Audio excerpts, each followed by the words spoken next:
Hello everyone, back to you in today's video. We're going to have a look at weather next week to 10 days for today's video. This will take us around 24th of January, so going well in towards the latter stages of the month with week 10 day updates. Now we'll also have a look at CFSV2 for next month, taking us well into February. So, we know that things are going a little bit colder in the next few days. It's been a very mild first half to January overall, but things are going to be cooling down in the next few days. It's going to go quite cold later this week, and then we're looking to see how long this cold weather lasts. I can tell you that overnight the GFS in particular has backed away from its blocking signal, but there are still hints that there's blocking within the model output. It's a very confused picture now, really confused picture today with this prospect of sustained cold weather through the final stages of January. I'm a little bit confused about what is going on, to be honest. So I'm going to talk you through everything that's happening. We'll try and make some sense of it. But, yeah, things are very complicated with this colder weather and just how much blocking we're going to get. I'm going to talk you through the charts very shortly. But before I do anything else, I'm going to say a big thank you to our latest patron. So Kevin Barber has become Gazweather's latest patron. We now have 54 patrons for Gazweather, and Kevin Barber becomes the 54th patron for Gazweather. It's a big thank you to Kevin for becoming our latest patron. If you would like to become a patron for Gazweather, then all you need to do is come to Gazweather's patron page. I'm on that page right now. You sign up for a patron account, and then you can, I do make you become a patron for Gazweather, so you give an ongoing monthly donation. We've also had some new PayPal donors as well, so I have to give a shout out to our PayPal donors. We've got Zach Perlman. Zach Perlman has become a PayPal donor, and also Johnny Ross has become a PayPal donor of Gazweather, and also Frederick Leeson. So big thank you to Zach, to Johnny, to Frederick for becoming our latest PayPal donors. If you would like to give a one-off donation through PayPal, then you just come to the Gazweather.me PayPal page, you sign into your PayPal account, and you give a one-off donation through PayPal. And a big thank you to everybody for doing that, both the PayPal donors and also the patrons for Gazweather. You're helping us to pay for Gazweather and keep the website online. So big thank you to all of you for doing that. The links to Patreon and PayPal are in the description at YouTube and on all the pages at Gazweather's website. So again, big thank you to all of the patrons, big thank you to all of the donors, special thank you to Kevin Barber, to Zach Perlman, to Johnny Ross, and to Frederick Leeson, our latest patrons and donors for Gazweather. Right, we're going to start off by having a look at what's happening in the stratosphere. This very latest from the JMA. This is for 10 HPA over the North Pole in the stratosphere. The black line here showing us that we had a sudden stratospheric warming at the end of December, since when we've been gradually cooling the temperature down in the stratosphere, and that's where we're currently sitting in terms of the temperature at 10 HPA. So it is cooling down day by day, but it's still above the grey line. The grey line here is a trend for this point of the year, so we're still warmer than average in the stratosphere, but obviously things are very slowly cooling down, and we've now gone to around minus 43, something like that, minus 42 Celsius, which of course is very cold, but I mean, it's not as cold as you would expect it to be at this point of the year. We should be somewhere around minus 60. If we go a little bit lower now to 30 HPA, let's flip it over to 30 HPA, that's where we're currently lying. And again, you see the sudden stratospheric warming that occurred at the around the New Year, and that's where we are right now, gradually cooling things down, gone down to around minus 50 from a peak, with this sudden stratospheric warming of around minus 35, something like that. So again, temperatures just gradually lowering down, but still quite a lot above average, still quite a lot above this grey line, and we're still waiting to get a tropospheric response to the sudden stratospheric warming. The zone of winds have been in reverse for a very long time. This is from weatheriscool.com. I haven't got time to look through all of the lines, but what you need to know really is that the black line is kind of like the trend. So you see the strength of the zone of winds way weaker than average at this point in the year. And this is where we currently are right now, just there. We're underneath this all-important zero line, which again tells us that the zonal winds are still in reverse. They've been in reverse for a couple of weeks now, and they're going to stay in reverse, these zonal winds, for a few more days. Well, eventually, for GFS ensembles, which is indicated by these green lines, GFS ensembles very gradually lifting us out of a reversal of the zonal winds, but still very, very weak at that point, only just going a little bit above zero. So basically we keep very weak zonal winds going for the next week to 10 days, and possibly just get them into out of reverse as we get to around 2 weeks away, but still plenty of time here to get a tropospheric response to this sudden stratospheric warming. It's the same story with the ECMWF, that's based on the GFS, same story with the ECMWF as well. The blue line here is showing the zonal winds at 10 HPA, so they're still in reverse, 10 HPA right now, and it looks like we're going to get a reverse of the zonal winds at 30 HPA as well. That's indicated by this red line just here, and then this line that you see just there going underneath that all important zero line. So zonal winds are set to reverse at 30 HPA, which is lower down, closer towards the troposphere. That happens in around 6 or 7 days time by the look of it. So even in around a week's time, we are still getting effects filtering through the atmosphere from this sudden stratospheric warming. So I've spoken before about this. Sometimes you get a very rapid response to a sudden stratospheric warming. It can happen in a few days. Other times you get a very slow response, very slow burner response. And this is one of those. This is definitely a slow burner. And even in a week's time, which will be getting on the kind of like a month from when the sudden stratospheric warming first began over Siberia, even then we will still be getting effects filtering through this through the atmosphere, through the stratosphere into the troposphere from this sudden stratospheric warming. So a real slow burner of an SSW, this one. Right, these are the 500 millibar high anomaly flowcharts from the Penn State University for the next week to 10 days. We've got the ECMWF here on the top, and the GFS, which we'll have a look at in a moment, is on the bottom. 500 millibars, 85 meters area in the actual high pressure, low pressure, are being moved around by the jet stream running above. Red extrapolates high pressure blue to low pressure. ECMWF shows this big ridge out in the middle of the Atlantic, and then we've got these troughs of low pressure sinking through the UK with these blue colours into central parts of Europe. This is pushing us onto the cold side of the jet stream. There is a little bit of northern blocking going on up here. I've got a little bit of high pressure over top of the pole, but it's pretty weak. It's not enough to be forcing the pattern, if you like, and sending this high pressure that's in the middle of the Atlantic, sending that towards kind of like Bermuda, that sort of area. And that's where we want to get that high pressure to really start to lock in to a proper blocked and cold pattern. However, this is pretty chilly. It's certainly quite cold, probably cold enough for snow, and we're on the cold side of the jet there, as I say, within that trough of low pressure, and looking very unsettled too.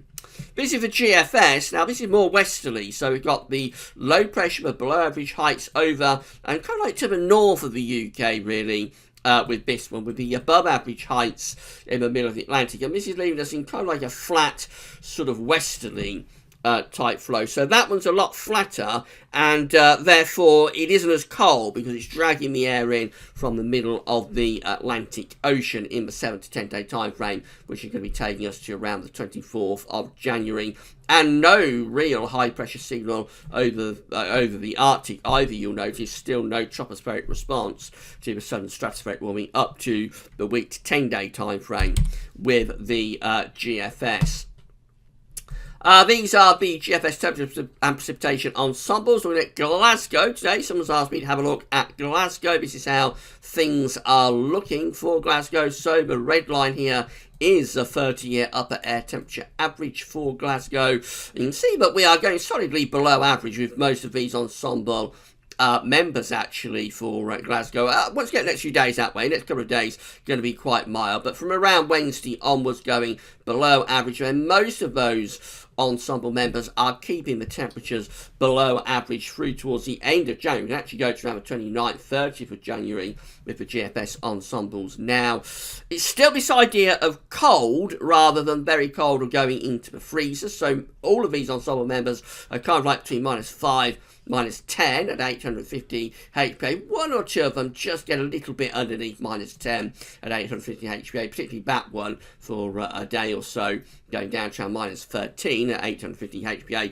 To go into the freezer, you need to go to between -10 and -15. So you need to be seeing these ensemble members going down to that kind of level if you're going to go into the freezer and have ice days, severe frosts, blizzards, drifting snow, that kind of thing. So we're not going to that level, but we are going pretty cold, and certainly at times cold enough for snow. So it's still this idea that talking about generally just cold weather and unsettled too, with the prospect for some snow at times. Precipitation-wise, as the rainfall spikes are coming back, or I suppose I should say the precipitation spikes, they're coming back, turning more unsettled. Maybe this is for Glasgow, so it's one of the wetter places exposed to the winds from off the Atlantic. But generally cold and unsettled, looks like it's a way forward through the second half of January. Temperature anomalies are lowering from the 14th to the 22nd of January. We're around average. Scandinavia going colder than average there. Eastern parts of Europe looking quite mild, but for us, temperature anomalies are becoming cooler, not yet going cold and average though. Precipitation anomalies from the 14th to 22nd of January are close to or possibly a little bit above average, so overall it's cooling down and possibly a little bit drier than average, I should say, still. So overall it's cooling down. It's still quite dry for now, but I think those will be trending more unsettled over the next few days. This is the GFS operational run for Thursday. We're putting down a cold northerly wind on Thursday, and then we bring this low pressure into that cold air on Friday. There's the low pressure moving into it. How that interacts with the cold air is going to be quite significant, I think, at the end of the week. There could be rain or sleet or snow in with that area of low pressure. That low pressure dies southwards by Saturday, putting in quite a cold east to northeasterly wind on its northern side. Then we build a ridge over the country through the second half of the weekend. So a cold weekend coming up, I think. This weekend will be cold, starting off with rain or snow, becoming dry and probably quite frosty and icy. Then we go into next week and we start to bring the westerly winds back in from off the Atlantic again. Notice all of this blue and purple, but we've got churning away to our north. That's all low pressure still within the northern latitudes, not pushing that low pressure away and raising the heights up to the early part of next week. This is kind of like cold zonal stuff that's coming in through the early part of next week. So there's rain or snow moving in from off the Atlantic. With that heading up towards day 10, this low pressure shifts away to the east, centres over Denmark by the time you get through 24th of January, and that is time to turn wind back into a colder northerly again. So another shot of northerly winds coming along, possibly producing snow at times. That gets out of the way. We start to build this ridge up from the Atlantic, but all the time we're not getting rid of this area of high pressure in the Atlantic. We're not getting rid of this Azores high. But the high pressure begins to ridge back in within quite cold air, and that's how it goes as we move into extended range, still generally driving these areas of low pressure in from off the Atlantic. So even as far as we can go, which is to the 30th of January, there's still very little sign of proper northern blocking on this GFS run. This GFS run could be wrong. Maybe that we will get more northern blocking. We did on Ensembles Watch last night, and we know that several of those GFS Ensemble members last night were going for extensive and quite significant northern blocking, but the operational GFS runs are still not really going for this. So it's a very confusing and very frustrating time, I have to say. This is the parallel GFS run. Again, we've got wind in from the north on Thursday.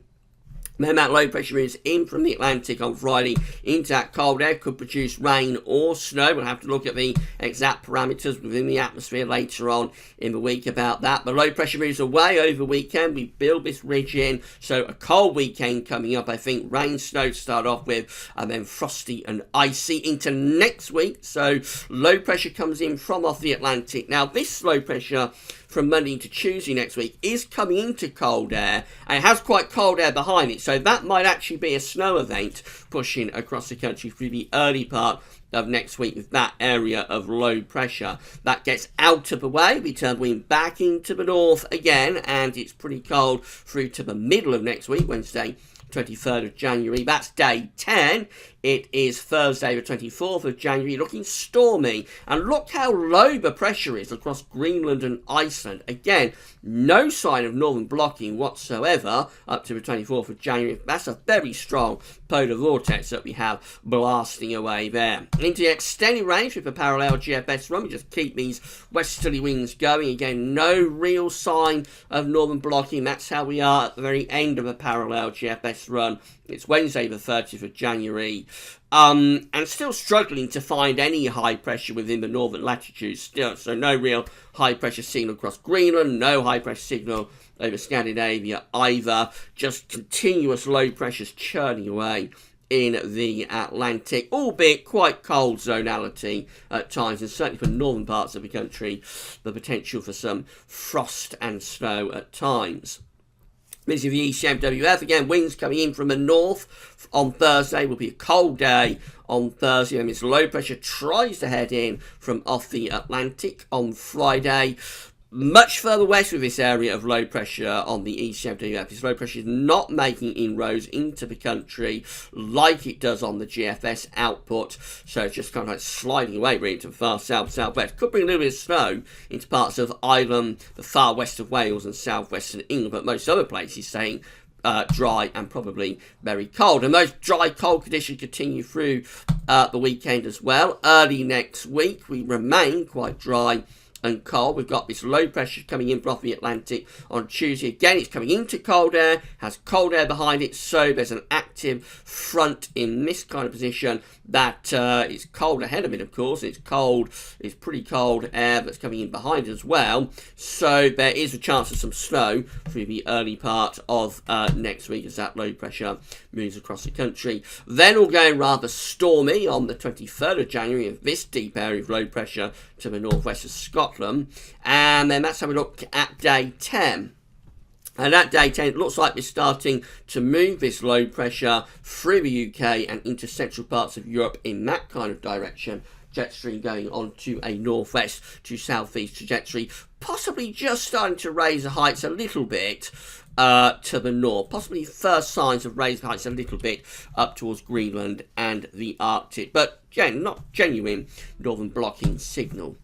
And then we've got the GEM, so again, the winds are in from the north on Thursday. We move low pressure in from off the Atlantic. Again, real struggle with that low pressure, similar to the GFS, so any rain, snow is restricted to far western parts of the country, Friday through to Saturday. Most northern and eastern areas staying dry and cold.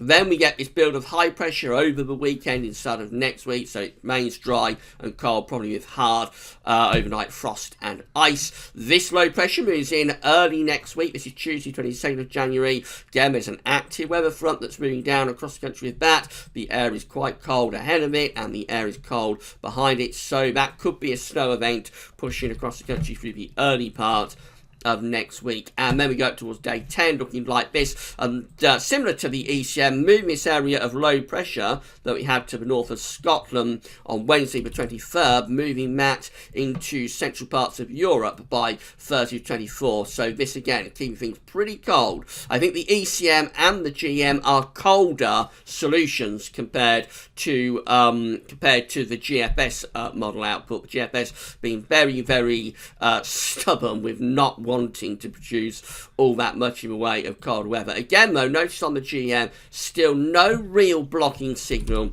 to our north up to day 10, although heights are rising a little bit by day 10 over Scandinavia. Finally, just having a look at the charts from CFS V2. So these are 500 millibar heights broken down into week periods. The first week period takes us from the 14th to the 20th of January. Below average heights through central parts of Europe. Above average heights pulling into the middle of the Atlantic. This leaves us pulling down quite cold air, turning a bit colder through the course of the coming week. Then we go through to week 2. It's the 21st to 27th of January. Below average heights over into the south of the UK. Above average heights are in the middle of the Atlantic. There's a dip within the jet stream, so flowing the jet, doing something like that. Looking quite cold and wintry. Not as much of a blocking signal with the CFS today as we've had over the past week. We have generally seen a better blocking signal than this with the CFS output over the past week, but it is still enough to be pretty cold and pretty wintry. That's how we look as we get through to week 3. It's the 28th of January to the 3rd of February. The below average heights, the trough is almost centred over top of the UK. We have got some northern blocking appearing there, but it's actually more centred over towards the other side of the pole, over towards the Pacific side of the pole rather than the Atlantic. Again, I think it's enough, though, to still be pretty cold in week 3. And then week 4, that trough is still centred over top of the UK, so it remains unsettled and quite cold. But with a reduced blocking signal today from the CFS compared to recent updates. Temperature anomalies in the next week coming out close to average, which is cooler than we've had for quite some time. Week 2 temperature anomalies going colder than average. So despite that reduced blocking signal, it still looks like it goes really cold, maybe even very cold for many parts of Europe. The UK is included in that for that last week of January, the 21st to 27th of January. Week 3 is also being forecast to be colder than average for the UK anyway, although many parts of Europe are turning milder now in week 3, which is the 28th of January to the 3rd of February. Again, that's down to the reduced blocking. Reduced northern blocking, and then we go through to week 4, which is the 4th to the 10th of February, and by that point we're going back closer to average, or possibly even hint of being a bit milder than average. So the CFS is definitely backing away from extended prolonged cold and blocking this morning. Or today, I suppose I should say. Finally, precipitation-wise, week 1, 14th, 20th of January, it's drier than average in the week ahead for the UK, but then week 2 going close to average, looking more unsettled, above average precipitation down across southern parts of Europe. Week 3 precipitation, which is 28th of January to 3rd of February, close to average again. It's above average precipitation to our south. Some of that could be snow. And then week 4, wetter than average from the 4th to the 10th of February. It's a very confused picture, this. It's very confused and uncertain. So what we can say with good confidence is going to get colder this week. We're starting off pretty mild for the first part of the week. Then we're going to get the northerly winds. It's going to get colder. And there's some sort of rain, snow situation possible around Friday, Saturday. The weekend looking cold with hard frost, probably ice. Next week is when it gets very uncertain as these areas of low pressure coming off the Atlantic. Looks as though initially they might produce a snow event for the early part of next week. And then where we go beyond that, do we just keep the low pressure centred to the north of Scotland and maintain a westerly? And that's what the GFS is really going for, both the operational and the parallel. Want to maintain those westerly winds. Or do we dive below pressure southwards, which is something quite unusual to do with low pressure. It's very unusual to unhook low pressure from Iceland and Greenland and send it down to Italy. That is a very unusual occurrence, but it's something that can happen after a sudden stratospheric warming. That's a kind of thing that the ECM and the GEM are still hinting at around days 8, 9 and 10. So we're just going to wait and see where this is going to go. Certainly we're going to have some colder weather, and I think we'll be looking at some snow in the days ahead. I wouldn't be at all surprised if we get snow watch out of the mothballs by around Wednesday. So it is looking colder. There is going to be some wintry weather. How cold will it get? Will we get northern blocking? Is questions that we've still got to answer. Bear in mind, we are still getting responses filtering through the atmospheric system from that southern stratospheric warming. So there is still time to see sort of northern blocking from that, and we'll be keeping you updated in the days ahead. Right, that's all for now. Today's video. Tomorrow, again, another week, same day video update. And we'll also have the ECMWF 30-day update for the UK and for Europe as well. So come back for all the updates tomorrow. That's all for now. Thanks very much for watching.